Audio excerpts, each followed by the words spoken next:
India among top actors for foreign interference in Canada, National Security Advisor.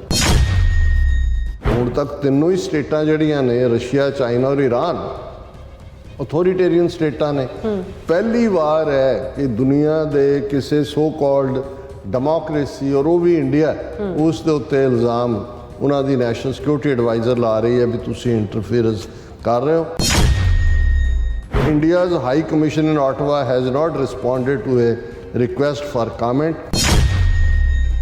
New York ਦਾ consulate Connecticut 'ਚ ਜਾ ਕੇ ਕੀ ਕਰਦਾ ਰਿਹਾ, ਮਤੇ ਜਿੱਥੇ ਪਾਸ ਹੁੰਦੇ ਨੇ ਸਟੇਟ ਅਸੈਂਬਲੀਆਂ 'ਚ ਕਿ ਭਾਈ ਨਵੰਬਰ 84 ਜੈਨੋਸਾਈਡ ਹੈ, ਇਹ ਪੈਰਲਲ ਉਸ ਕਿਸਮ ਦਾ ਸ਼ੈਤਾਨੀ ਦਾ ਕੈਂਪੇਨ ਕਰਦੇ ਨੇ।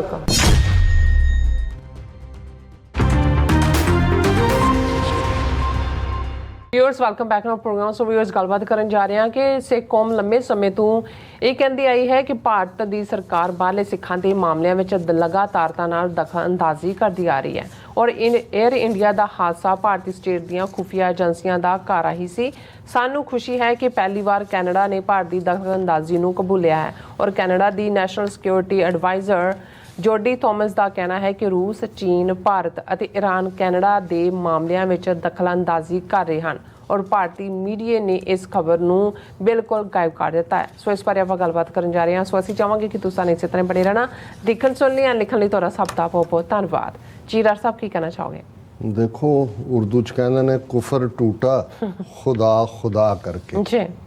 फाइनली 39 साल जिथे जे तुसी सॉफ्ट टारगेट किताब जिहड़ी कि दो बड़े prominent journalists Globe and Mail और टोरंटो स्टार दे सी, उन्होंने किवें इंडियन एजेंसियां ने लेट 70s ਦੇ ਵਿੱਚ ਹੀ ਜਿਹੜਾ ਕੈਨੇਡਾ ਦੇ ਗੁਰਦੁਆਰਿਆਂ ਦੇ ਵਿੱਚ ਔਰ ਕੈਨੇਡਾ ਦੇ ਸਿੱਖਾਂ 'ਚ ਘੁਸਪੈਠ ਕਰਕੇ ਆਪਣਾ ਡਰਟੀ ਰੋਲ ਸ਼ੁਰੂ ਕਰ ਦਿੱਤਾ ਸੀ ਵਾਇਲੈਂਸ ਦਾ।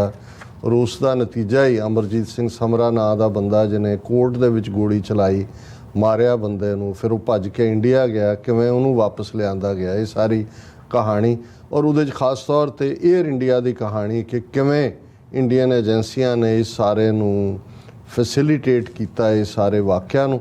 ਔਰ ਉਹਨਾਂ ਦਾ ਇਹ ਕਹਿਣਾ ਸੀ ਕਿ ਵੀ ਜੇ ਤੁਸੀਂ ਏਅਰ ਇੰਡੀਆ ਜਿੱਥੇ ਬੇਗੁਨਾਹ 339 ਮੁਸਾਫਰ ਔਰ ਕਰੂ ਮਾਰਿਆ ਗਿਆ ਸੀ, ਇਹਨਾਂ ਦਾ ਠੀਕ ਸੁਰਾਗ ਲੱਭਣਾ ਹੈ, ਠੀਕ ਕਲਪਰੇਟ ਲੱਭਣੇ ਨੇ, ਤਾਂ ਉਹਨਾਂ ਦੇ ਉਸ ਕਿਤਾਬ ਦਾ ਹੀ ਇਹ ਹਿੱਸਾ ਹੈ ਕਿ ਬੱਸਾਂ ਭਰ ਕੇ ਲੈ ਜਾਓ, ਬੱਸਾਂ ਲੈ ਜਾਓ ਆਪਣੀਆਂ ਓਟਵਾ ਹਾਈ ਕਮਿਸ਼ਨ ਔਰ ਟੋਰਾਂਟੋ ਔਰ ਵੈਨਕੂਵਰ ਦੇ ਕੌਂਸੂਲੇਟਸ, ਤੇ ਸਾਰੇ ਤੁਹਾਨੂੰ ਫਿੰਗਰਪ੍ਰਿੰਟ ਔਰ ਫੁੱਟਪ੍ਰਿੰਟ ਉੱਥੋਂ ਹੀ ਨਜ਼ਰ ਆਉਣਗੇ, ਉੱਥੋਂ ਹੀ ਸਬੂਤ ਨਿਕਲਣਗੇ। ਸੋ ਇਹਦੇ ਬਾਵਜੂਦ ਨਾ ਕਦੇ ਕੈਨੇਡਾ ਨੇ ਆਫੀਸ਼ੀਅਲੀ ਐਡਮਿਟ ਕੀਤਾ, ਨਾ ਹੀ ਉਹਨਾਂ ਦੇ ਟਰੂਥ ਕਮਿਸ਼ਨ ਦੇ ਸਾਹਮਣੇ ਜਦੋਂ ਵੀ ਇਸ ਕਿਸਮ ਦਾ ਕੋਈ ਵਾਕਿਆ ਆਇਆ। ਹਾਲਾਂ ਜਿਵੇਂ ਅਸੀਂ ਪਹਿਲਾਂ ਕਿਹਾ ਵੀ ਐਸਾ ਤਾਂ ਹੋਇਆ ਕਿ ਕਾਲੂਵਾਲੀਆ ਵਰਗਾ ਪਗੜੀ ਧਾਰੀ ਜਿਹੜਾ ਕੌਂਸੂਲੇਟ ਦੇ ਵਿੱਚ ਇਹਨਾਂ ਦਾ ਰਾਹ ਦਾ ਹੀ ਬੰਦਾ ਸੀ, ਉਹਨੂੰ ਪਰਸੋਨਾ ਨਾਨ ਗ੍ਰੇਟਾ ਬਣਾ ਕੇ ਕੱਢ ਦਿੱਤਾ ਸੀ, ਜਾਂ ਇੱਕ ਅੱਧਾ ਹੋਰ ਵੀ ਇਸ ਕਿਸਮ ਦਾ ਮਲਕ ਕੇ ਕੌਣ ਸੀ, ਲੇਕਿਨ ਕਦੇ ਵੀ ਪਬਲਿਕਲੀ ਇਹਨੂੰ ਐਕਨੋਲੇਜ ਐਡਮਿਟ ਨਹੀਂ ਕੀਤਾ। ਹਾਲਾਂ ਸਿੱਖ ਲਗਾਤਾਰਤਾ ਨਾਲ, ਔਰ ਇਹ ਤਾਂ ਡਾਕੂਮੈਂਟਰੀ ਪ੍ਰੂਫ ਸੀ ਸੌਫਟ ਟਾਰਗੇਟ ਦਾ, ਲੇਕਿਨ ਇਹ ਇੰਟਰਫੇਰੈਂਸ ਕਿਵੇਂ ਵੱਧਦੀ ਚਲੀ ਗਈ, ਕਿਵੇਂ ਜਸਟਿਨ ਟਰੂਡੋ ਦੀ ਭਾਰਤ ਫੇਰੀ ਵੇਲੇ ਜਿਹੜੇ in fact in the end Punjab ਫੇਰੀ ਬਣ ਕੇ ਰਹਿ ਗਈ, ਕਿਉਂਕਿ ਉਹਨਾਂ ਦੇ ਸਾਰੇ ਹੀ ਜਿਹੜਾ ਗਰੁੱਪ ਨੂੰ ਜਿਹਨਾਂ 'ਚ ਬਹੁਤ ਸਾਰੇ ਸਿੱਖ ਐਮਪੀ ਸਨ, ਉਹਨਾਂ ਨੇ ਹਿਊਮੀਲੇਟ ਕੀਤਾ, ਉਹਨਾਂ ਨੂੰ ਬਹੁਤ ਐਂਬੈਰਸ ਕੀਤਾ। ਔਰ ਵੱਡੀ ਐਂਬੈਰਸਮੈਂਟ ਸੀ ਕਿ ਇੰਡੀਅਨ ਰਾਅ ਵਾਲਿਆਂ ਨੇ ਕਟਵਾਲ ਨਾਂ ਦਾ ਬੰਦਾ ਜਿਹੜਾ ਕ੍ਰਿਮੀਨਲ ਸੀ ਸ਼ੇਡੀ, ਉਹਨੂੰ ਵੀ ਉਸ ਟਰੂਪ ਦੇ ਵਿੱਚ ਜਿਹੜਾ ਦਾਖਲ ਕਰਵਾਇਆ ਉਹਨਾਂ ਨੇ ਕਰਕੇ। ਔਰ ਉੱਥੇ ਜਦੋਂ ਐਨ ਉਹ ਜਸਟਿਨ ਟਰੂਡੋ ਦੀ ਘਰ ਵਾਲੀ ਨਾਲ ਵੀ ਉਹਦੀ ਫੋਟੋ ਹੈ ਦੂਜਾ, ਤੇ ਉਦੋਂ ਇਹ ਖਬਰ ਬ੍ਰੇਕ ਕਰਾ ਦਿੱਤੀ ਕਿ ਜੀ ਇਹ ਤਾਂ ਫਲਾਣਾ ਕ੍ਰਿਮੀਨਲ ਸੀ, ਇਹ ਕਿਵੇਂ ਟਰੂਪ 'ਚ ਆ ਗਿਆ, ਔਰ ਬਹੁਤ ਐਂਬੈਰਸਮੈਂਟ ਦਿੱਤੀ।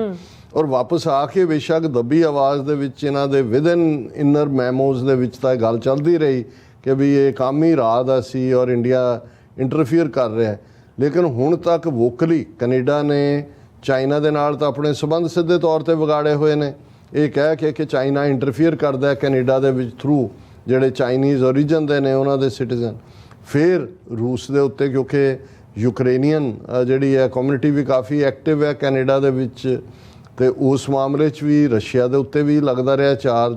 ਈਰਾਨ ਨੂੰ ਦੱਬੀ ਆਵਾਜ਼ ਦੇ ਵਿੱਚ ਕਿ ਜੀ ਕਿਉਂਕਿ ਜੇ ਤੁਸੀਂ ਸਿਰਫ ਚਾਈਨਾ ਔਰ ਰਸ਼ੀਆ ਹੀ ਰੱਖਣਾ ਹੈ, ਫਿਰ ਲੱਗੇਗਾ ਕਿ ਇਹ ਬੜਾ ਬਾਇਜ਼ ਹੈ, ਕਮਿਊਨਿਸਟਾਂ ਦੇ ਈਰਾਨ ਨੂੰ ਵੀ ਵਿਚਵਾੜਿਆ ਹੋਇਆ ਸੀ। ਲੇਕਿਨ ਇਹ ਪਹਿਲੀ ਵਾਰ ਹੈ ਕਿ ਉਹਨਾਂ ਨੇ ਕੈਨੇਡਾ ਨੇ ਆਫੀਸ਼ੀਅਲੀ, ਜਦੋਂ ਅਸੀਂ ਆਫੀਸ਼ੀਅਲੀ ਕਹਿੰਦੇ ਹਾਂ ਇਹ ਗੱਲ ਕਿ ਵੀ ਇਹ 4 ਮੁਲਕ ਰਸ਼ੀਆ, ਚਾਈਨਾ, ਈਰਾਨ ਔਰ ਇੰਡੀਆ, ਪਹਿਲੀ ਵਾਰ ਇੰਡੀਆ ਪਬਲਿਕਲੀ ਇਸ ਦਾ ਹਿੱਸਾ ਬਣਿਆ। ਔਰ ਇਹ ਕਿਸੇ ਐਰੇ ਗੈਰੇ ਨੱਥੂ ਖੈਰੇ ਦੇ ਮੂੰਹੋਂ ਨਹੀਂ ਨਿਕਲਿਆ। ਇਹ ਕੈਨੇਡਾ ਦੀ ਨੈਸ਼ਨਲ ਸਿਕਿਉਰਿਟੀ ਐਡਵਾਈਜ਼ਰ ਜਿਹੜੀ ਬੀਬੀ ਜੋਡੀ ਥਾਮਸ ਹੈ, ਉਸ ਨੇ ਜਿਹੜਾ ਐਡਰੈਸ ਕਰ ਰਹੀ ਸੀ ਉਹ ਇੱਕ ਕਾਨਫਰੰਸ ਨੂੰ, ਜਿਹੜੀ ਕੈਨੇਡੀਅਨ ਗਲੋਬਲ ਅਫੇਅਰਸ ਇੰਸਟੀਚਿਊਟ ਵੱਲੋਂ ਇਹ ਕਾਨਫਰੰਸ ਕਰਵਾਈ ਜਾ ਰਹੀ ਸੀ। ਔਰ ਉਸ ਦੇ ਵਿੱਚ ਉਹਨੇ ਜਿਹੜਾ ਪਹਿਲੀ ਵਾਰ ਇਹਨਾਂ ਦੇ ਨਾਲ ਇੰਡੀਆ ਨੂੰ ਵੀ ਪ੍ਰੋਮੀਨੈਂਟਲੀ ਮੈਂਸ਼ਨ ਕੀਤਾ। ਔਰ ਉਹਨਾਂ ਨੇ ਇਹ ਕਿਹਾ, ਔਰ ਇਹ ਜਿੰਨੀਆਂ ਵੀ ਮੇਰੇ ਸਾਹਮਣੇ ਖਬਰਾਂ ਨੇ CP24 ਦੀਆਂ, CBC ਦੀਆਂ ਔਰ ਦੂਸਰੀ ਈਵਨ ਆਟਵਾ ਬੇਸ ਦੂਸਰੇ ਨਿਊਜ਼ਪੇਪਰਸ ਦੀਆਂ, ਹੈਡਲਾਈਨ ਇਹ ਹੈ, India among top actors for foreign interference in Canada national security adviser. ਇਹ CP24 ਦੀ ਨਿਊਜ਼ ਹੈ।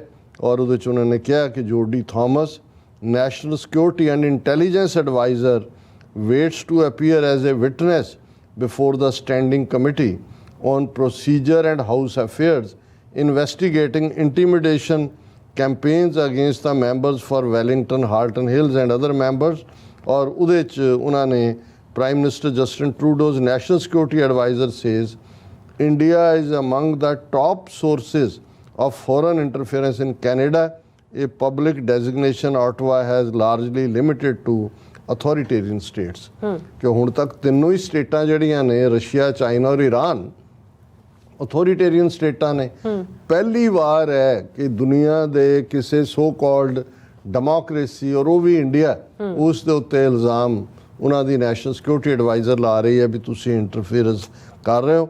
ਔਰ ਉਹਦੇ 'ਚ ਉਹਨੇ ਕਿਹਾ, when I talk about foreign interference and economic security I am now talking about a number of state actors and non-state proxies. This includes Russia, Iran, India and China.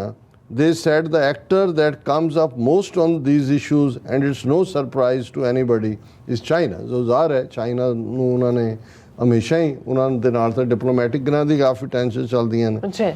ਔਰ ਅੱਗੋਂ ਹੁਣ ਤੁਸੀਂ ਦੇਖੋ, India's high commission in Ottawa has not responded to a request for comment. ਥੱਲੇ ਫਿਰ ਉਹਨਾਂ ਨੇ ਅੱਡ ਇੰਟੈਲੈਕਚੁਅਲਸ ਦੇ ਕਾਮੈਂਟ ਦਿੱਤੇ ਨੇ। ਔਰ ਦੇਖੋ ਇਸ ਖਬਰ ਨੂੰ ਆਇਆ ਕਿੰਨਾ ਚਿਰ ਲੰਘ ਗਿਆ। ਮੈਂ ਦੇਖ ਰਿਹਾ ਸੀ ਸਟੂਡੀਓ 'ਚ ਅੰਦਰ ਆਉਣ ਤੋਂ ਪਹਿਲੇ ਵੀ, ਕਿਸੇ ਇੰਡੀਅਨ ਮੀਡੀਆ ਨੇ, ਕਿਸੇ ਨਿਊਜ਼, ਹਾਲਾਂ ਆਉਣ ਵਾਲੇ ਦਿਨਾਂ 'ਚ ਗਾਲੀ ਗਲੋਚ ਕਰਨਗੇ ਉਹਨਾਂ ਨੇ ਐਨ ਜਿਵੇਂ ਸੱਪ ਸੁੰਘ ਗਿਆ ਹੁੰਦਾ। ਪਰ ਅਸੀਂ ਸਮਝਦੇ ਹਾਂ ਵੀ ਇਹ ਉਸ ਦੀ ਵੈਲੀਡੇਸ਼ਨ ਹੈ, ਉਸ ਗੱਲ ਨੂੰ ਜਸਟੀਫਾਈ ਅਸੀਂ ਇਹ ਹੋ ਗਿਆ ਜੋ ਅਸੀਂ 40 ਸਾਲਾਂ ਤੋਂ ਲਗਾਤਾਰਤਾ ਨਾਲ ਕਹਿੰਦੇ ਰਹੇ ਹਾਂ ਕਿ ਸਿੱਧੇ ਤੌਰ ਦੇ ਉੱਤੇ ਇੰਡੀਅਨ ਏਜੰਸੀਆਂ, ਇੰਡੀਅਨ ਹਕੂਮਤ, ਉਹਨਾਂ ਦੇ ਦੁਮ ਛੱਲੇ। ਔਰ ਹੁਣ ਵੀ ਜਿਹੜੀ ਕੈਨੇਡਾ ਦੀ ਕੰਜ਼ਰਵੇਟਿਵ ਪਾਰਟੀ ਦੀ ਪਿਛਲੇ ਇਲੈਕਸ਼ਨ ਕੈਂਪੇਨ ਵੇਲੇ ਇਹਨਾਂ ਨੇ ਕਿਵੇਂ ਮਦਦ ਕੀਤੀ, ਕਿਵੇਂ ਸਿੱਖ ਗੁਰਦੁਆਰਿਆਂ ਦੇ ਮਾਮਲੇ 'ਚ ਅਸੀਂ ਪੈਰੇਡ ਕਿਵੇਂ ਕੱਢਣੀ ਹੈ, ਗੁਰਦੁਆਰੇ ਕਿਵੇਂ ਮੈਨੇਜ ਕਰਨੇ ਨੇ। ਇਕੱਲਾ ਇਹੀ ਨਹੀਂ, ਜਿਹੜਾ ਮੋਡਰੇਟ ਔਰ ਫੰਡਾਮੈਂਟਲਿਸਟ ਦਾ ਝਗੜਾ ਖੜਾ ਕਰਕੇ ਕੁਰਸੀਆਂ 'ਤੇ ਬਹਿਣਾ ਕਿ ਤੱਪਣਾ, ਤਾਂ ਇਹ ਸਾਰੀ ਏਜੰਸੀਆਂ ਦੀ ਖੇਡ ਰਹੀ ਹੈ।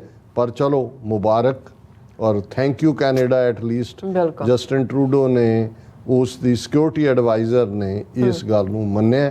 ਔਰ ਇਹ ਸਾਨੂੰ ਇੱਥੋਂ ਲੀਡ ਲੈ ਕੇ ਜਿਹੜਾ ਬਾਕੀ ਮੁਲਕਾਂ ਦੇ ਵਿੱਚ ਵੀ ਸਾਨੂੰ ਪਹੁੰਚ ਕਰਨੀ ਚਾਹੀਦੀ ਹੈ ਕਿ ਸਾਡੇ ਮਾਮਲਿਆਂ 'ਚ ਇੰਟਰਫੀਅਰ ਕਰਦੇ ਨੇ। ਕਿੱਥੇ ਪਿੰਡਾਂ ਵਾਲਿਆਂ ਦੀ ਫੋਟੋ ਲਗਾਉਣੀ ਹੈ, ਕਿੱਥੇ ਲਵਾਉਣੀ ਹੈ।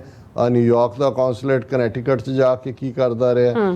ਮਤੇ ਜਿੱਥੇ ਪਾਸ ਹੁੰਦੇ ਨੇ ਸਟੇਟ ਅਸੈਂਬਲੀਆਂ 'ਚ ਕਿ ਭਾਈ ਨਵੰਬਰ 84 ਜੈਨੋਸਾਈਡ ਹੈ, ਇਹ ਪੈਰਲਲ ਉਸ ਕਿਸਮ ਦਾ ਸ਼ੈਤਾਨੀ ਦਾ ਕੈਂਪੇਨ ਕਰਦੇ ਨੇ।